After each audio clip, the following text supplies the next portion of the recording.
Hi there, it's Carl again.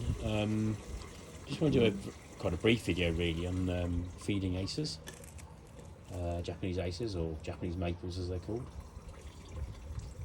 The answer, as it says on the tin, the best thing to feed acers is acer feed. There's some good reasons for this. If we just turn this packet over, it's all a bit technical for me, so I don't know the detail on this. I don't need to. But you'll see that it's got the compound fertiliser 4.5, 4.5, 4.5, which the important bit is that its nitrogen content is 4.5%. Some of the feeds you might buy for general feeding in the gardens might be a lot higher than that. And what you'll find is that acers are understory plants. They sort of grow under other trees in their natural environment, and they're kind of used to having a fairly nitrogen impoverished background. That's how they live. If you go and put a feed on them with loads of nitrogen in it, they will grow like billio, probably sort of outgrow themselves. And also, as it says on here, the best thing to do is to put your acer feed on, follow the instructions. It might say twice, but this says once a year actually. I think it's on the bottom left here. Organic, one feed lasts a whole season. What that probably means is it's got about 6 months worth of life in it. It will sort of keep feeding them slowly through over the kind of the next 6 months really. So why that's important is you really want to feed your acers in sort of March, April in the spring. The rationale for that is that they're ready to grow anyway. That's what they naturally would do, and then you'll get some nice growth during the summer months, like on this one. Or one of the ones like this. It's their natural sort of growing time. If you were, say, to put acer feed or feed your acers at the wrong time of year, particularly maybe August, might feel like the right thing to do, but that feed you put on them will stick around in the soil for many months, so they'll carry on growing all the way through into the winter months, and that's not good, because the new growth on many of these trees is quite tender. You can see these little sort of fine, very delicate little red leaves with sort of red.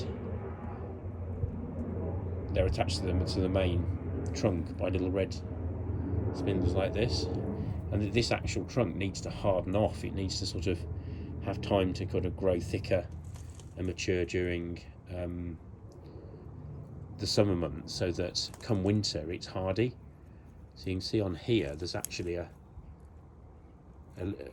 twig here off the tree that's gone brittle, and it's no good at all. That's dieback, and it's because it grew probably too advanced last year, and the winter cold has killed a tiny bit of the branch off really. I mean, you can trim them off, it's absolutely fine.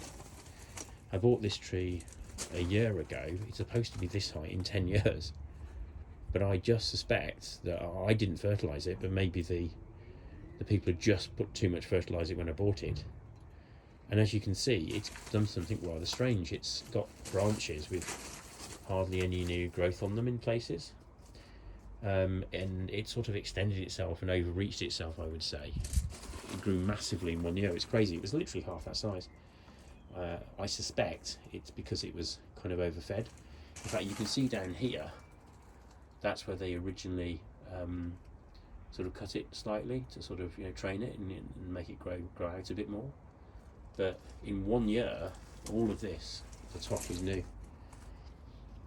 Now all is not lost, because I think what he's doing now, it seems to be doing this year, is many of the branches are starting to develop leaves and maybe little sub branches off that. So it's sort of filling out. It's almost like a little skinny lad that's sort of thickening up a bit as he gets older, I suppose. It's Acer red wine, this, by the way. It's really pretty, really nice, and I don't dislike it. I quite like the sort of upward var shape it's made, but I just think it's sort of been force grown a little bit, where in reality it should all look, in terms of foliage, like this. So that's it really. Don't overfeed. Too much care can sometimes be very damaging. Don't overfeed them. Just obey the instructions on your thing. The Acer feed I showed you is really easy to come by in all the nurseries and stuff. Once a year, nice easy job. Rake some of the soil up, mix it in with the topsoil a little bit, and cover it back over with bark. Oh, the bark, by the way, is literally to stop evaporation, and it's really handy. It also does inhibit weeds. There's 1 or 2 crept in there, but that's been there for a long time now, and that's all that's happened. So, but if you can stop the water evaporating from the pots, that can't be a bad thing. Last thing to mention on there, bear in mind that they do sort of, again, I don't like rules of thumb, but they sort of say that the root system of a tree should be as sort of big as the tree almost. Well, that's all the roots it's got to use for a tree this big. So the amount of water retention in that pot is obviously super important, and getting it right. And if you put things in pots, that's lovely, but it's entirely your responsibility to water them, to feed them, to look after them. So, you know, with great power comes a great responsibility, you might say. But you do have the power to move it, and it does really well here in the wind, actually, this tree, whereas other ones seem to suffer for it. So happy to leave him here. But anyway, that's just a bit of a video on feeding your acers.